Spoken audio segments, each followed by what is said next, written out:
The US president has left diplomatic niceties far behind.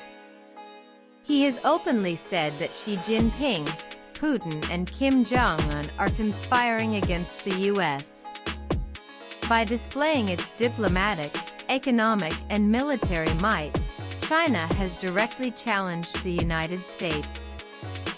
With Chinese President Xi Jinping leading the military parade, and 26 world leaders, including Vladimir Putin and Kim Jong-un, watching, the Chinese army displayed its intercontinental ballistic missile capable of carrying nuclear warheads, hypersonic missiles, underwater drones and stealth fighter jets at the Military Day celebrations. US President Donald Trump wrote on social media, "The big question to be answered is whether or not President Xi of China will mention the massive amount of support and blood that the United States of America gave to China in order to help it to secure its freedom from a very unfriendly foreign invader." Many Americans died in China's quest for victory and glory. May President Xi and the wonderful people of China have a great and lasting day of celebration. Please give my warmest regards to Vladimir Putin and Kim Jong-un, as you conspire against the United States of America. Addressing the parade, Xi Jinping said, "China is a great nation that is never intimidated by any bullies," in an apparent veiled reference to the US. And warned that China is unstoppable. Speaking to the media, Donald Trump said, "China needs us much more than we need them, have the strongest military in the world, by far. They would never use their military on us, believe me, that would be the worst thing they could ever do." Trump said he did not see China as a danger. "Not at all. America is a big and powerful nation. We are better off economically. And we are now getting money because of the tariff. I ended 7 wars through dialogue." There is no doubt that the US is the world's biggest military power and a strong economy. But what was the need for Trump to say all this? Even US experts are worried over the lofty claims being made by Trump. The US president has left diplomatic niceties far behind. He has openly said that Xi Jinping, Putin and Kim Jong-un are conspiring against the US. Such a remark does not behove the US president. What was the need to say that the world cannot run without America? Trump is not alone in making such claims. The North Korean dictator Kim Jong-un also considers his country a superpower. North Korean ruler Kim Jong-un was the talk of the town at the Chinese military parade. He arrived in his special armored train Sunshine to Beijing railway station. He brought his daughter Kim Ju-ae to watch the parade. The special train with 20 coaches is equipped with anti-tank guided missile, surface-to-air missile, and machine guns. The train is protected with armored plates which can withstand tank shells. It chugged into the station at a speed of 60 kilometers per hour. Political pundits speculate that Kim is grooming his daughter as his successor, in line with the Kim dynasty. Russian President Vladimir Putin took Kim in his special Urus car to the bilateral talks venue. He thanked Kim for providing Korean soldiers to fight for Russia in the Ukraine war.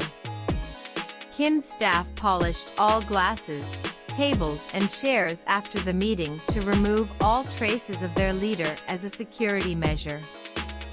It was the second time in 2 days that Putin invited a foreign leader to sit with him in his car to avoid his conversation being bugged. On Monday, he had invited Prime Minister Narendra Modi to sit in his car, and on Tuesday, it was Kim Jong-un's turn to sit in the car. Both the leaders spoke for more than 50 minutes. Another interesting point: Kim's staff removed all biological traces from the washroom and toilet that the leader used in Beijing. Putin's staff did the same when he met Donald Trump in Alaska. In today's technological age, the presence of physical traces of any leader can be fully analyzed to derive health-related information. All such traces and evidence are therefore removed after the leader leaves the place. Punjab, Jammu and Kashmir, Haryana, Uttarakhand, Himachal Pradesh, and now Delhi have been ravaged by floods, cloudbursts and landslides, causing death and devastation. Union Agriculture Minister Shivraj Singh Chauhan visited flooded areas of Punjab and met farmers who showed him samples of damaged crops in Gurdaspur. Most of the rivers are in spate, and the Yamuna is still flowing above danger level in Delhi. Delhi's Wazirabad Bridge has been closed to traffic. The Yamuna, in spate, has inundated large areas in Haryana and Mathura in Up. The Yamuna was flowing hardly 600 meters away from the famous Bank Bihari temple in Vrindavan. The entire Parikrama route has been inundated. Floodwater has entered most of the ashrams on the bank of the Yamuna. Nearly 1,500 people have been shifted to relief camps. Areas near the Taj Mahal in Agra have also been inundated. Floodwater has touched the boundary wall of the Taj Mahal. Punjab has been badly ravaged by floods. For the first time since 1988, all the 23 districts of Punjab have been affected by floods in the Sutlej, Beas, and Ravi rivers. The situation has worsened in Gurdaspur, Fazilka, Hoshiarpur, Kapurthala, Jalandhar, Sangarur, Mogai, Barnala, Amritsar, and Patiala. Standing crops on roughly 3 lakh acres have been damaged. 324 villages in Gurdaspur and 135 villages in Amritsar are now underwater. NDRF, SDRF, the Army, BSF, and Sikh organizations are working round the clock in rescue and relief work.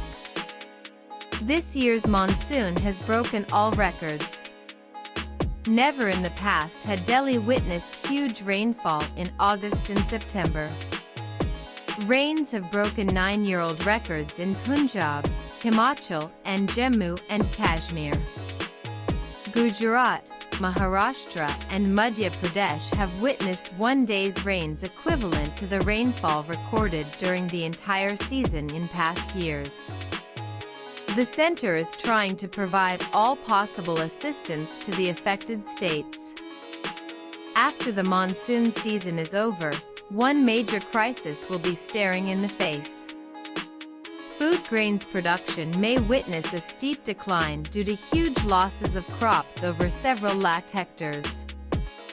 The government should be ready and must make all preparations to face such an eventuality. AAJ Ki Baat Monday to Friday, 9:00 p.m. India's #1 and most followed super primetime news show AAJ Ki Baat Rajat Sharma Kasaf was launched just before the 2014 general elections. Since its inception, the show has redefined India's super prime time and is numerically far ahead of its contemporaries. AAJ